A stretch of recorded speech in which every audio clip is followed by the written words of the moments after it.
Hi guys, this is Shamsali once again for a new update about the gold market moves today.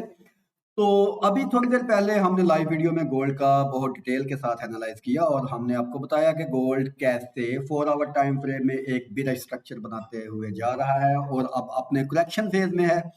और उस correction phase में जो जो भी point of interest थे, जहां जहां भी गोल्ड अपनी एक कंटिन्यूशन एक इम्पल्सिव मूव को कंटिन्यू कर रहा था, वो हमने मार्क कर दिए। और उसके साथ साथ हमने ये भी बताया कि कब क्या और कैसे कहाँ हमने अपनी पोजीशंस को ऐड करना है। तो अभी मैंने जब अगेन गोल्ड का चार्ट ओपन किया तो देयर आर समथिंग न्यू ये कि 4 आवर टाइम फ्रेम में अगर हम देखें तो 4 आवर टाइम फ्रेम में जो स्ट्रक्चर है वो बिरश है और बिरश स्ट्रक्चर के बाद अपने एक्सट्रीम पॉइंट ऑफ इंटरेस्ट पे मार्केट मिटिगेट करने के बाद नीचे आ रही है और नीचे आते हुए मार्केट अगेन अपने करेक्टिव फेज में है। और ये वाला एरिया जो है ये इंड्यूसमेंट से पहले हमारा पॉइंट ऑफ इंटरेस्ट था, लेकिन जब मैंने इसको देखा अपने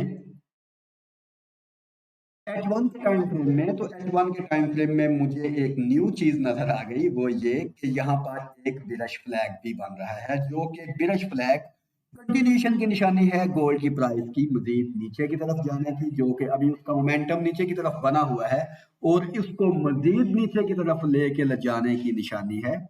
एक बिरश फ्लैग। और फ्लैग हमेशा कंटिन्यू पैटर्न होता है। तो अगर ये फ्लैग यहाँ से ब्रेकआउट करता है, जो कि तकरीबन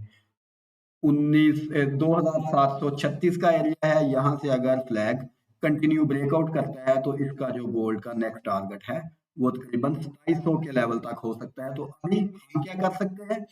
अभी हम अगर हमने फर्ज करें कि 0.010 की पोजीशन ओपन करनी है या 0.05 की पोजीशन ओपन करनी है, तो हम एक 0.02 की पोजीशन यहाँ पर ऐड कर सकते हैं और दूसरी पोजीशन हम ऐड करेंगे जैसे ही ये प्राइस यहाँ से ब्रेकआउट करेगी। तो आप अपनी गोल्ड की पोजीशन को इसके साथ अपडेट कर सकते हैं, अपनी पोजीशन को ऐड करके एक अच्छे प्रॉफिट के लिए इस एंट्री को ले सकते हैं।